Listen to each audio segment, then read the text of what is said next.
Sind es wirklich erst 2 Wochen? Es fühlt sich an, als hätte ich mein halbes Leben auf diesem Fluss verbracht. Wir rudern Tag für Tag und es ist noch lange kein Ende in Sicht. Bei jeder Biegung denke ich, gleich kommt die erste Stadt, eine Siedlung oder zumindest ein Haus. Doch da ist nichts. Nur der Fluss, die Bäume und die Berge. Reines Kupfer kostet so 4 Euro das Kilo. Das sind 4.000 Euro die Tonne. Und wenn 30% von dem Gestein da Kupfer sind, dann beläuft sich der Wert auf... wie viel wiegt denn so ein Berg? Jetzt ist es gerade Sonntagnacht daheim in Deutschland. Oder ist es schon Montag? Oh, verdammt, ich verpasse ja das Topmodel-Finale. Habe ich total vergessen. Was gebe ich darum, es jetzt zu sehen? Hey, beobachtet mich der Elch da etwa? Vielleicht bin ich der erste Mensch, den er überhaupt jemals gesehen hat.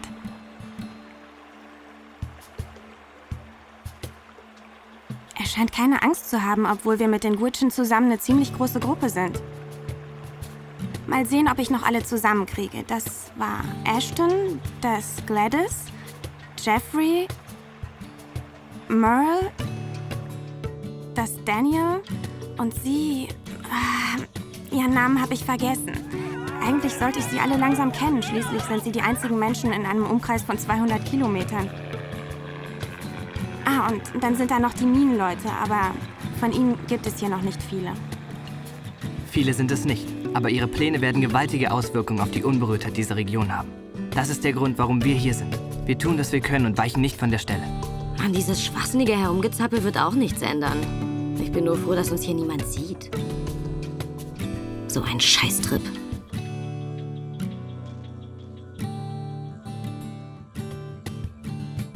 Was ein Glück, dass ich hier dabei bin. Ich war noch nie in echter Wildnis unterwegs.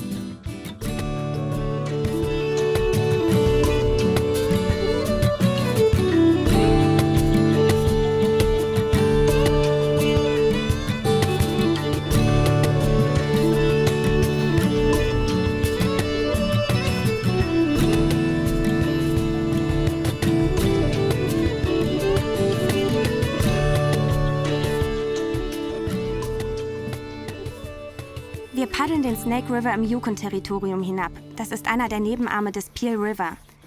Gemeinsam umschließen sie die Peel River Watershed, ein Gebiet ungefähr von der Größe Österreichs. Hier gibt es keine Siedlungen, keine Menschen, nicht eine einzige Straße durchquert diese Region. Es ist eines der letzten unberührten Wildnisgebiete dieser Erde. Aus dieser Bergregion stammen die Vorfahren unserer Gwich'in-Indianer. Heute gibt's da nur noch Grizzlies. Für dieses Land wurden kürzlich mehr als 10.000 Tagebaustätten angemeldet. Denn die Berge sind reich an Uranerz, Kohle, Kupfer, Zink und anderen Mineralien. Diese Mineralien sind für die Wirtschaft von großer Bedeutung. Schließlich werden sie zur Herstellung fast aller Dinge, die wir so täglich brauchen, benötigt. Bergbau ist immer eine ziemliche Sauerei. Besonders beim Abbau von Uranerz geraten viele Schadstoffe ins Wasser und verursachen irreparable Schäden im gesamten Ökosystem. Und um Minen betreiben zu können, braucht man dann Straßen, Siedlungen, Kraftwerke, Flughäfen und so weiter und so weiter. Ich wusste gar nicht, wo unsere Konsumgüter herkommen und welche Kosten ihre Herstellung mit sich bringen. Aber es sind diese abgelegenen Regionen, die den Preis dafür zahlen. Und sie verschwinden, ohne dass es jemand merkt, eine nach der anderen vom Angesicht der Erde. Die Gwitchen wollten nicht untätig zusehen, wie ihre Heimat einfach verloren geht. Darum haben sie uns eingeladen, die Menschen, die von der Ausbeutung dieser Region am meisten profitieren. Also haben wir unsere 7 Sachen gepackt, um uns selbst ein Bild davon zu machen, was auf dem Spiel steht.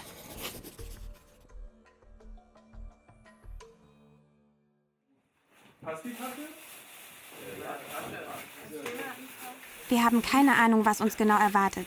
Also haben wir uns für alles gerüstet. Wahrscheinlich, aber ich bin ja jeder so 20 Gläser. Nehme ich das hier oder das kleinere? Aber in dem hier steht Row, row, row your boat. Den ganzen Kram brauchen wir sowieso nicht. Wir ziehen da doch nicht hin, oder? Oh Mann. Mitten in der Nacht, als wir unser Gepäck zusammen hatten, konnte es endlich losgehen. Und wie heißt es so schön? Jede große Reise beginnt mit einem ersten Schritt.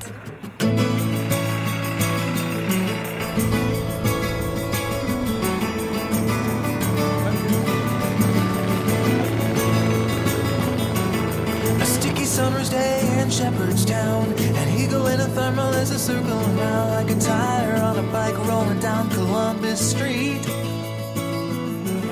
But Katie got a little look of hope in her eyes, and her arms unfolded as she looked to the skies and said, I'm gonna learn to fly around with you, yeah. She jumped up high and she fell on the ground and skinned her little knee and made a horrible sound. She got right up. Unterwegs trafen wir auf die Schüler der Gwich'in und es scheint, sie sind nicht viel anders als wir. Ganz bestimmt nicht anders, als ich erwartet hätte. Aber hey, hier sind wir, zusammen, bereit für die Wildnis.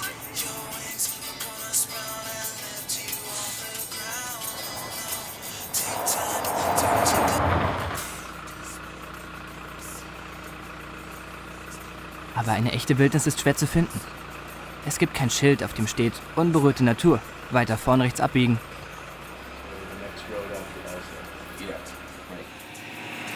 Und wenn die Straßen enden, gibt es nur einen Weg weiterzukommen. Mit dem Flugzeug. Oh, ich liebe Fliegen. Oh Mann, ich hasse Fliegen. All the other children used to laugh at her. They say your head is in the clouds and when you come back to earth, the men in the white coats, they will all be waiting for you. But Katie knew that there was something hanging to see. She climbed up to the top of a sycamore tree and said, look out world, I am gonna fly away. She stood so tall and with all her might she took a flying leap of an astonishing height. A wind blew through and it carried her high, and Katie knew that she was just beginning to fly. Take time to do what you got. Wilde Rentiere. Ach nee, Karibu. Egal. Das da unten muss der Snake River sein. Dann sind wir bald da. Do what you're gonna do, just smile. You're gonna see it through. Your wings are gonna sprout and you will learn to fly.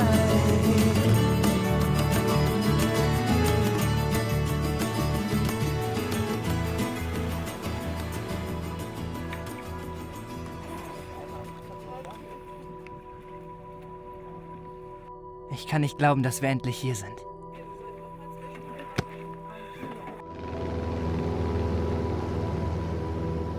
Da fliegt sie auf und davon. Unsere letzte Verbindung zur zivilisierten Welt. Und wir bleiben zurück, im Tal des Snake River. Jetzt, wo das Geräusch des Flugzeugs verstummt, ist es so still.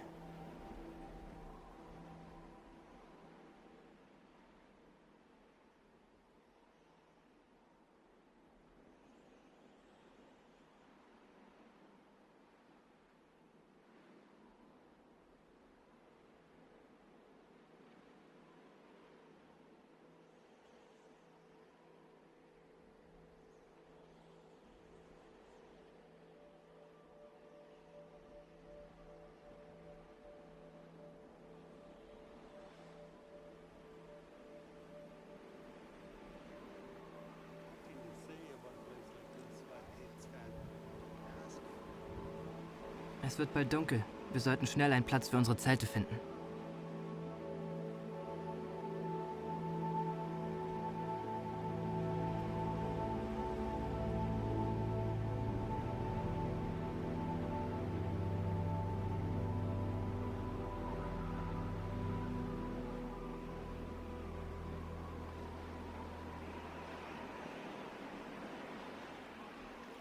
Oh Mann, wo habe ich denn meinen Regenmantel hingepackt?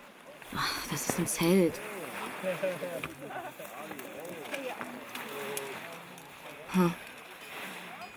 Wo kommt das hier rein? Wie um alles in der Welt haben die das so schnell aufgebaut? Und das dorthin, oder? Irgendwie sieht das nicht richtig aus. Ich meine, das sollte doch hier hin, oder? Ach, was soll's.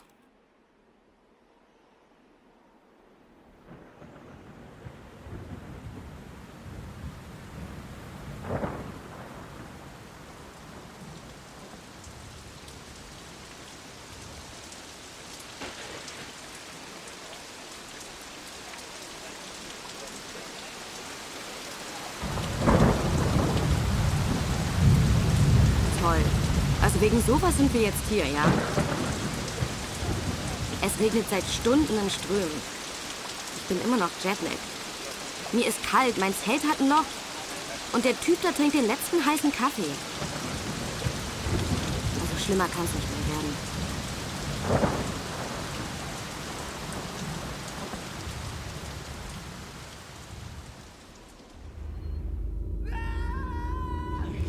Was macht ihr denn? Tom, das ist ein Grizzly. Was? Ein Bär? Scheiße, wo ist er? Was? Bruder, Bär, erzähl was von einem Bär. Wo ist denn ein Bär? He's big. You don't want to mess with him. I think tell us Da hinten.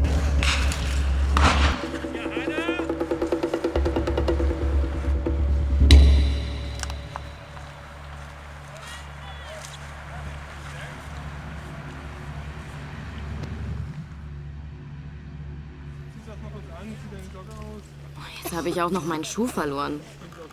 Wie soll ich denn bitte schön mit nur einem Schuh die Welt retten? Warum stellen sich denn alle so an? Ist doch klar, dass wir hier auf Bären treffen. Wir sind in Kanada. Im Übrigen liegt die Wahrscheinlichkeit, dass ein Bär eine Gruppe von mehr als 3 Personen anfällt, unter 7%. Verrückt. Alles ist in Ordnung, solange man die Wildnis betrachtet. Aber wenn sie dann mal zurückblickt, ist das plötzlich eine ganz andere Geschichte. Then when you fire it, the explosive goes out, and then it explodes again up in the air. And usually that's enough to shoot them away. Never shoot it at the bear because the flare travels about 100 meters. So what it will do if you shoot it at the bear is it could go over top the bear and explode behind, and the bear would run straight at you. Always shoot it straight up in the air and just make the noise come down to You it. don't want to have to shoot him. It's a beautiful animal. Ah, I still see him right there. See? He's way up there almost. You see like a green line? Look, I just lost it. Das ist also der Grund, warum der Bär ins Camp gekommen ist. Alles wegen dem Wolf und einem Karibu? The wolf has the caribou cornered in a bit of a canyon. Caribou's quite injured on his back leg. He's already been tagged a few times by the wolf soldier. So the caribou's has to just stand there and wait for the wolf to make a move, and eventually the caribou will get so tired the wolf will just come in and that'll be lunch. Was der Wolf angefangen hat, bringt der Bär sicher bald zu Ende. Und wir sind mittendrin. Wir sollten schleunigst weg hier. Aber wir sollten alles so hinterlassen, wie es war.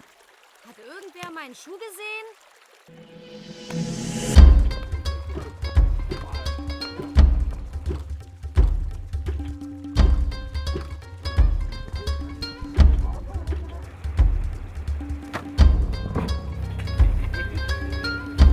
Wir verlegen das Lager früher als geplant.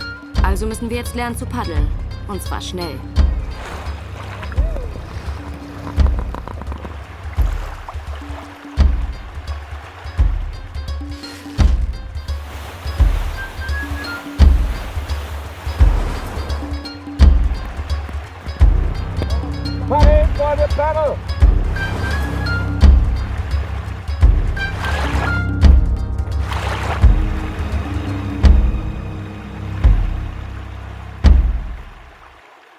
Irgendwas stimmt hier nicht. Ist echt eine komische Stimmung. Die Bäume erinnern mich irgendwie an die Mullen Creek-Wälder. 1983 verlief sich eine Gruppe Jugendlicher in den Wäldern vom Mullen Creek. Man sagt, es hätte da etwas in den Wäldern gehaust, was ihnen gefolgt ist und sich einen nach dem anderen geholt hat. Manche meinen, dass es irgendwie menschlich war. Andere sagen, es war ein riesiger Wolf. Es hatte damals auch als eine lustige Exkursion begonnen. Aber am Ende kamen nur 2 von ihnen zurück. Kreidebleich trieben sie im Fluss. Gesicht nach unten.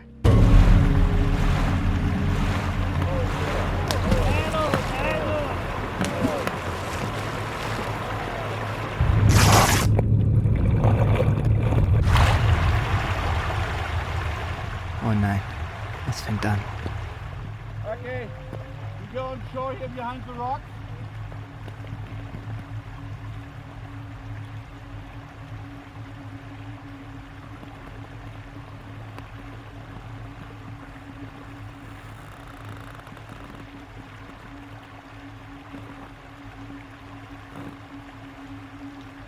Sieht so aus, als wären wir auch hier nicht allein.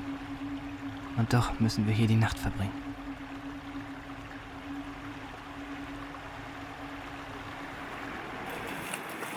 Row, row, row your boat gently down the stream.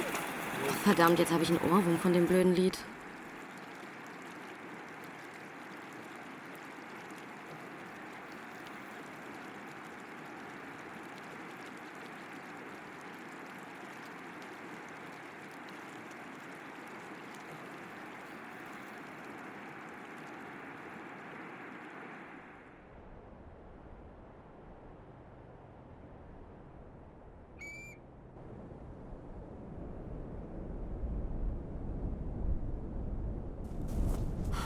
Wie soll ich denn hier draußen meinen iPod laden? Warum bin ich überhaupt hier draußen und nicht in Dresden? Ich könnte es jetzt warm und kuschelig haben. Ich könnte mit Freunden abhängen, bummeln gehen. Oh, ich vermisse es irgendwie. Die Menschen, das gute Essen, die Musik.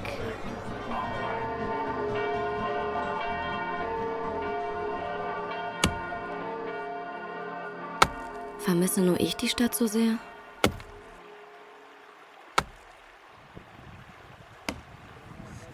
Alle anderen scheinen es geradezu zu genießen. Vielleicht wird es ja besser. It really excites me that we're running out of toilet paper. Because now we're going to finally start the camp if we run out of toilet paper. Okay?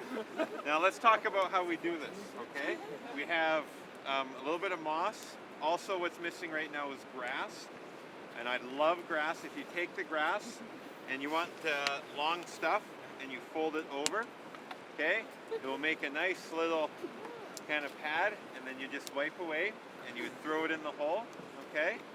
I would start with this, okay? Because you're gonna get a little dirty. Then with a bit of grass, and then I love finishing off with a rock.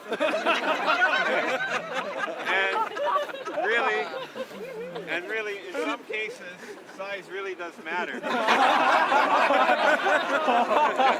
If you see me going off over there with this in my hand, you know it's serious, okay? My last tip, and your rear end will thank you for it. Before you go and use these, go down to the river and wet them and get the dirt off, okay? You want a nice smooth white. Okay?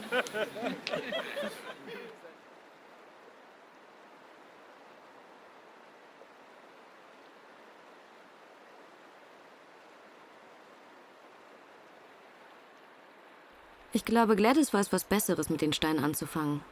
Sie macht ja alles viel schöner.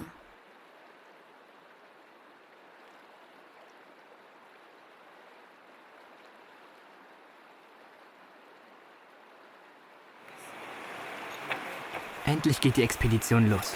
Und wir verlassen mal das Camp. Immer querfeldein. Gibt ja eh keine Wege. Ich fühle mich wie ein Pionier. Wir dringen Gebiete vor, die vor uns noch nie ein Mensch betreten hat. Aber wenn die so die ganze Zeit singen, ruiniert das alles. Sie vertreiben ja alle Tiere. Merkt bestimmt keiner, wenn ich ein bisschen zurückbleibe.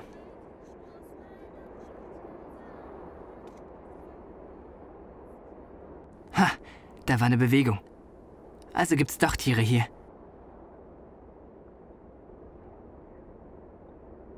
Ha, und da drüben. Ah, das ist ein Bär. Nein, 2. Das muss eine ganze Bärenfamilie sein. Mit 3 Jungen. Ganz schön viele Mäuler zu stopfen. Ich wette, die anderen haben die total verpasst. Oh, und da. Mann, der ist aber nah.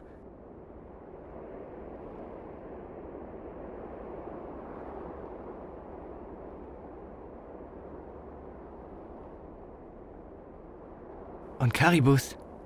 Was für ein herrliches Geweih. Es sind nur noch ein paar Wochen, bis sie sich für ihre große Wanderung sammeln.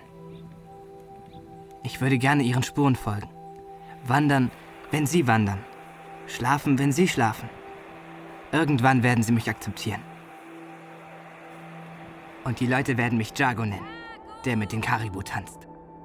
Jago! Jakob, komm hierher und schau dir mal diese Pflanzen an. And what are you called? Lady Mesquite. Lady Mesquite. Mesquite. Yeah. Mesquite. Yeah. And there's some that are bigger, and those are medicine. When you make tea with it, it has like an oily film over it. So there's two different kinds. Was es mit diesen Pflanzen so auf sich hat. Die Gwich'in haben wohl eine Pflanze für jeden Zweck. Und die Flechten hier haben sie früher als Bettzeug genutzt, um ihre Kleidung zu färben. Sie sind so trocken. Unglaublich, dass die Karibu ein halbes Jahr davon leben können. Im Winter ernähren sie sich von großen Mengen dieser Bodenflechten. Was es für unterschiedliche Flechtenarten hier allein auf einem Felsen gibt. Skurrile Formen. Und diese Farben.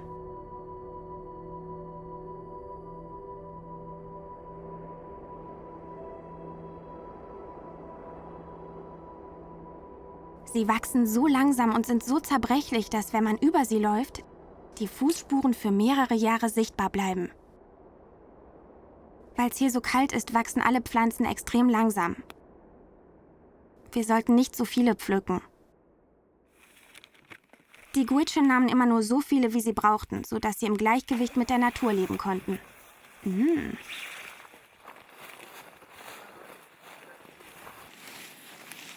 Ich wusste nicht, dass Orchideen auch am Polarkreis wachsen.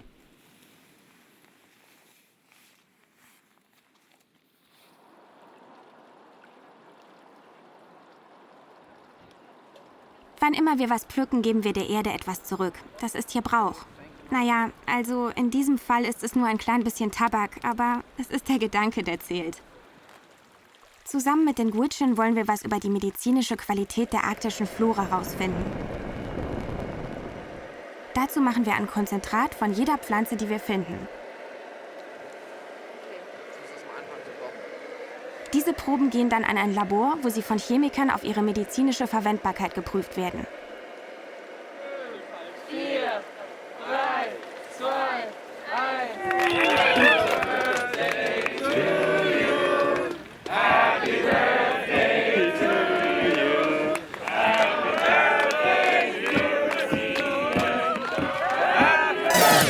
Durchschnittlich 3000 Leute sterben jährlich, weil sie in unbekannte Gewässer springen. Wen kümmert's?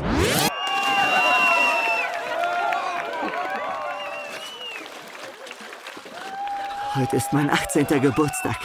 Das wird ein echt genialer Tag. Ich spür's. Wow.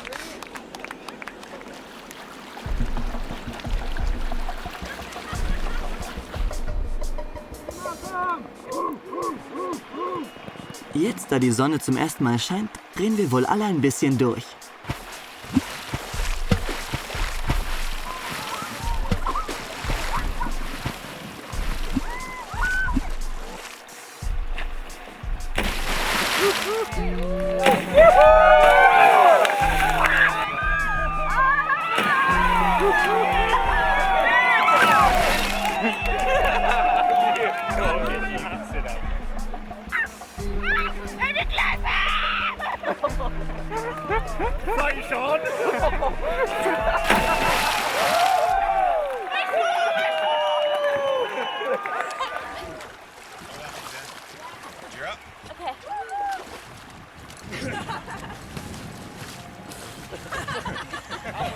Wäre ein guter Moment, um zu twittern. Zum ersten Mal Sonne. Life is great. Canyon voraus. Life is short. ...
Okay, wir haben es alle überlebt.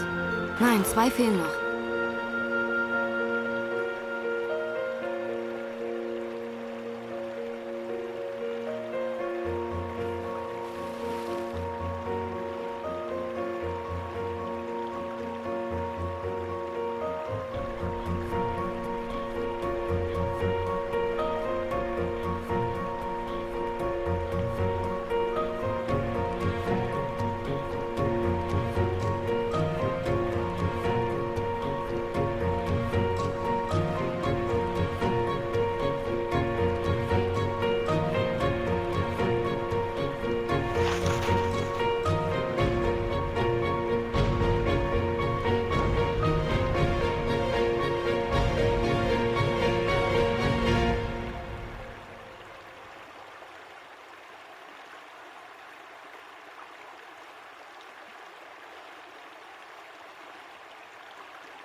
Row, row, row your boat gently down the stream. Merrily, merrily, merrily, merrily, life is not a dream. Team Awesome! Good day.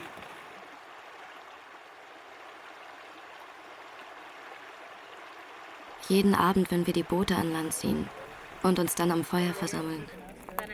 Das sind die Momente, die ich um nichts mehr missen möchte.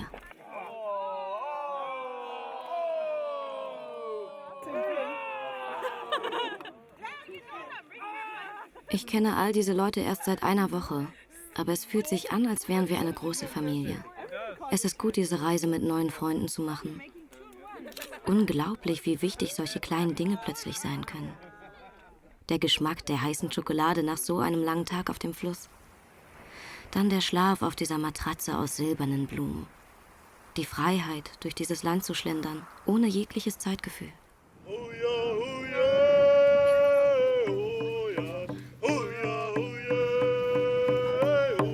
Wahnsinn, wie ein Stimmungswandel die eigene Wahrnehmung verändern kann.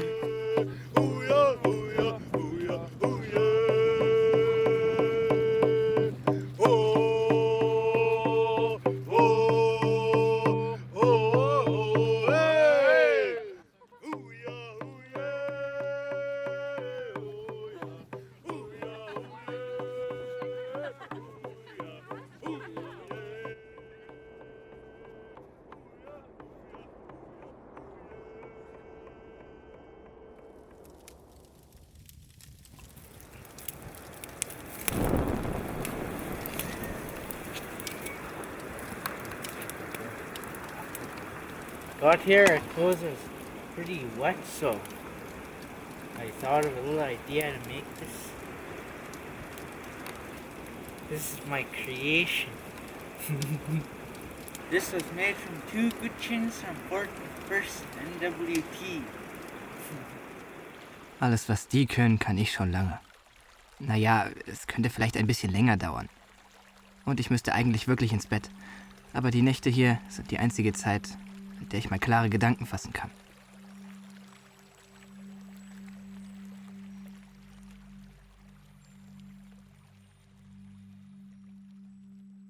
Es ist so wunderschön. Wenn keine Lichter die Sterne überstrahlen, kann man die ganze Milchstraße sehen. Fühle mich dann ganz klein und unbedeutend. Wie ein Sandkorn in diesem riesigen Universum. Mein Leben ist so unglaublich kurz, verglichen mit dem der Sterne. Was kann ich schon ändern, das von Bedeutung wäre? Die Erde wird sich immer drehen. Die Planeten werden weiter kreisen und die Sterne weiter funkeln. Manchmal frage ich mich, was das alles überhaupt soll. Wenn ich wirklich so unbedeutend bin, was macht es für einen Unterschied, ob ich etwas tue oder es bleiben lasse? Der Trip zum Beispiel. Wen kümmert's, ob es in 2000 Jahren diese Landschaft noch gibt? Oder ob sie von Minen durchlöchert wurde? Den Sternen ist das egal. Aber sie sind mir nicht egal. Es gibt nur noch wenige Plätze auf diesem Planeten, an denen man sie so klar sehen kann. Und ich glaube, ich wäre nicht der Einzige, der sie vermissen würde.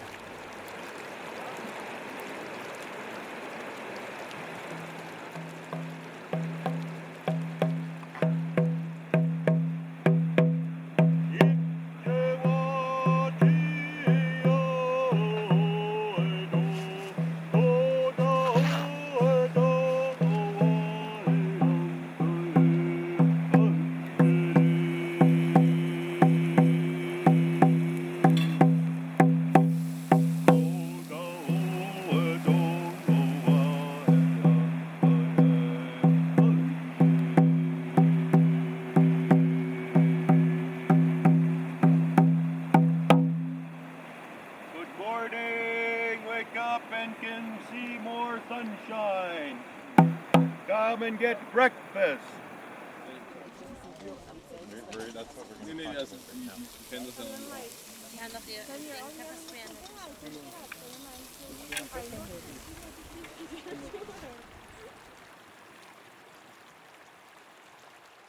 Nah bei unserem Camp fließen 2 Flüsse ineinander. Der eine ist der kristallklare Snake River, aus dem wir täglich trinken. Der andere sieht eher aus wie Industrielauge. Sind das die ersten Zeichen von einer Mine flussaufwärts? Warum ist der eine Fluss so milchig und der andere so klar? Es gibt nur einen Weg, das herauszufinden. Ich werde seine chemische Zusammensetzung ermitteln. Zum Vergleich reicht eine Probe aus dem Snake River.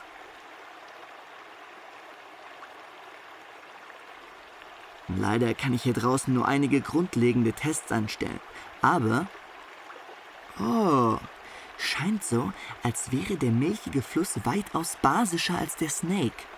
Ich nehme mal an, das liegt an der Quelle.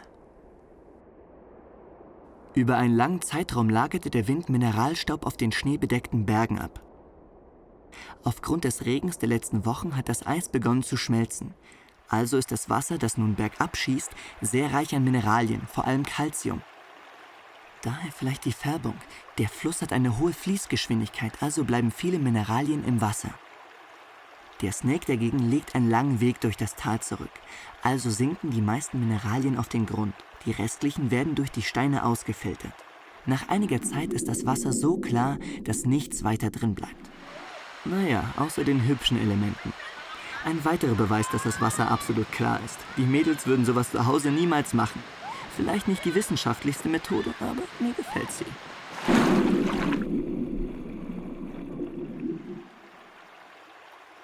Dieser Strom besteht aus geschmolzenem Gletschereis und bildet eines der reinsten Gewässer auf der Welt.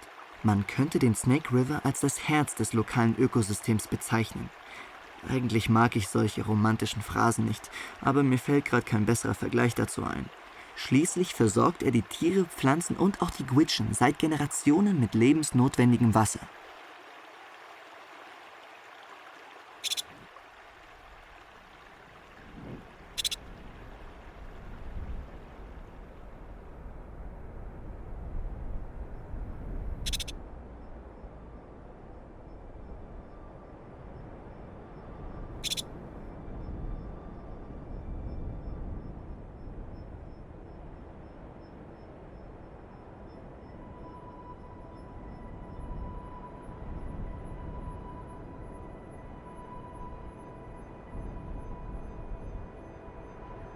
Die Gwich'in nennen dieses Gebiet Land der farbigen Berge.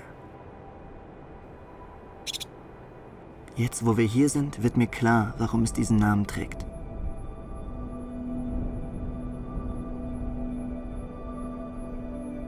Die starke Färbung der Berge ergibt sich durch den hohen Gehalt an Kupfer, Zink und Uran im Gestein.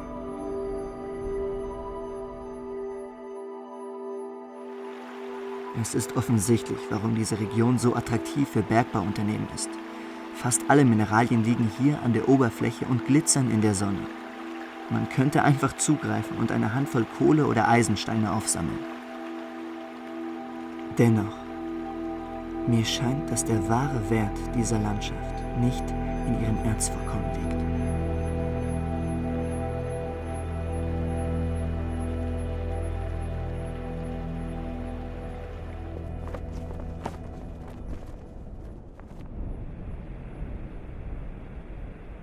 Ich habe mich wirklich an das Leben in der Wildnis gewöhnt. Schade, dass unsere Zeit hier zu Ende geht. Die Gwich'in haben uns zu einer Schwitzhüttenzeremonie eingeladen. Es ist ein alter Ritus, der hilft, den Kopf frei zu bekommen und sich auf seine Richtung zu besinnen. Für uns alle ist es eine große Ehre, an dieser Zeremonie teilnehmen zu dürfen.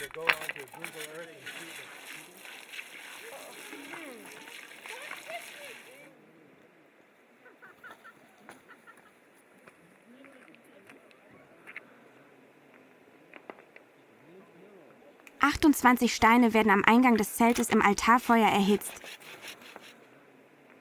Diese Steine nennen sie die Ältesten unserer Generation, die Großväter und Großmütter.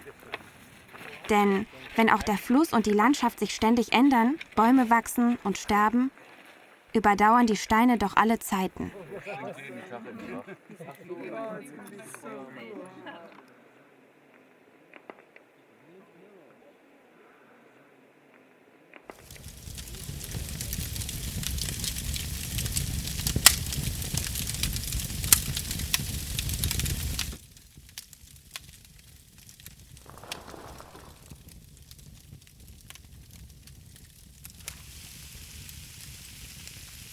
Nur ein schwacher Schein kommt von den glühenden Steinen in der Mitte des Zeltes. Die Luft ist heiß, schwer und riecht nach exotischen Kräutern. Wir hocken alle dicht an dicht, aber in der Dunkelheit erkenne ich nicht mal, wer neben mir sitzt. Aber ich höre ihn atmen.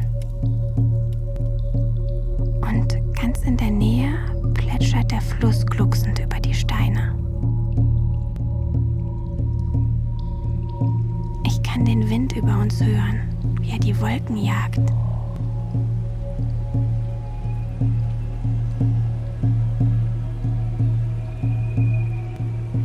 Und die Bäume auf der anderen Seite des Flusses, wie sie ächzen und flüstern.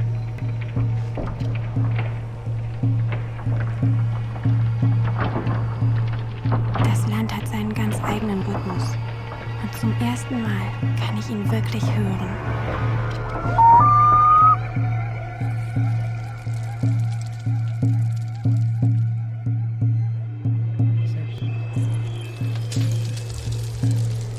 Ich habe diese Stimmen zu Hause nie gehört.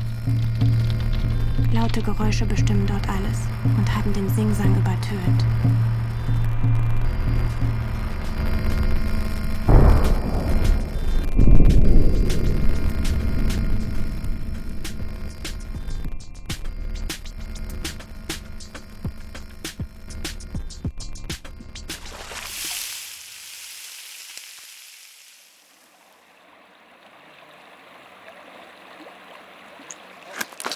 I found this rock here, a fossil rock of a snail shell. It was probably here a million years ago. I found it at our last stop break. And just half hour ago, 45 minutes ago, I was walking by the fire and I found this one. Another fossil. Or I think it's a fossil, but I don't know. I was guiding one of the rafts. I thought I might as well have some fun and spray water on one of the other guys, Chris. As I was looking back, hitting the water with my paddle, I felt two hands on my back, and I got pushed straight into the water. My camera got wet, my digital camera. So I took my memory card out to let it dry off. And another big guy, Tom, he jumped in the raft, and Tom and Sean started wrestling.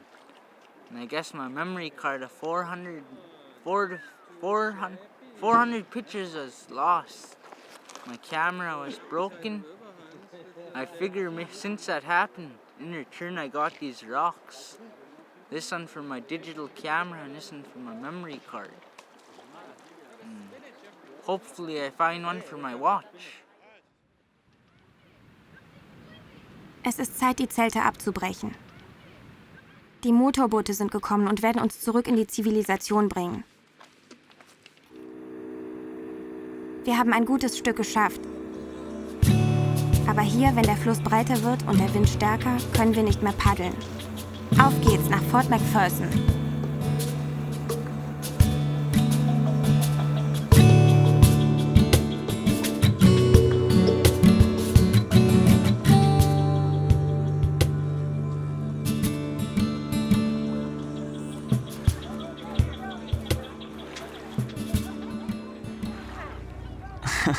Sieht so aus, als würde die ganze Stadt auf uns warten.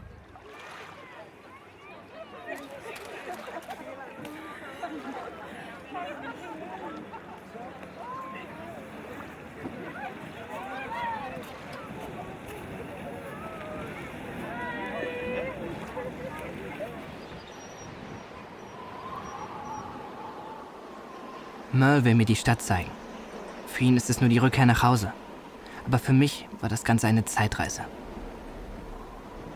Gerade eben waren wir noch inmitten der prähistorischen Wildnis, tranken das Wasser aus dem Fluss und haben uns mit Stein Feuer gemacht. Und jetzt sind wir umgeben von Elektrizität, Häusern und Autos. Mit jeder weiteren Minute, die ich hier bin, denke ich hätte die Wildnis nur geträumt.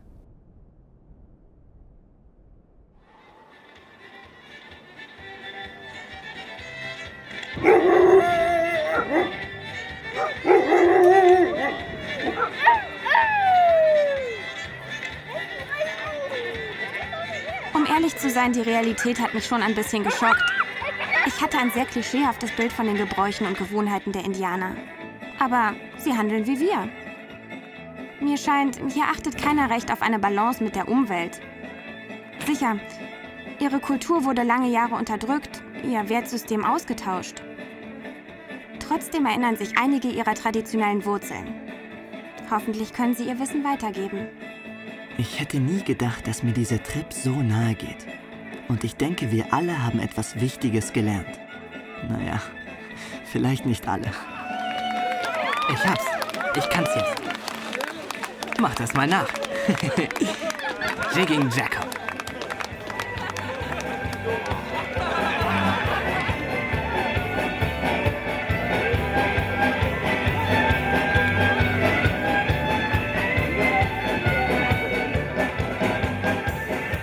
In all der Aufregung habe ich fast vergessen, was uns eigentlich hierher gebracht hat.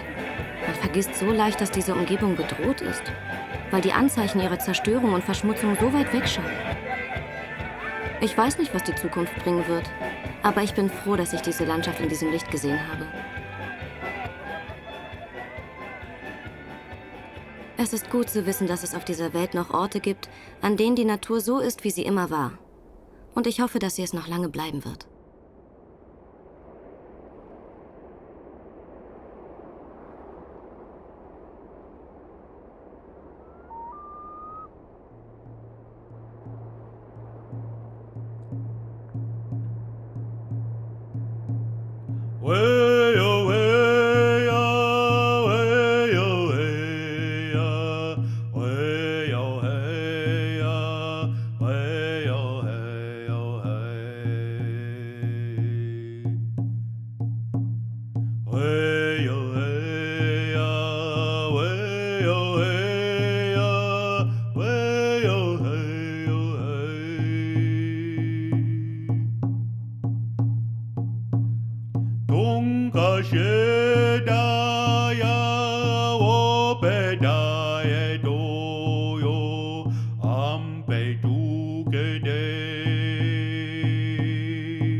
Da go edo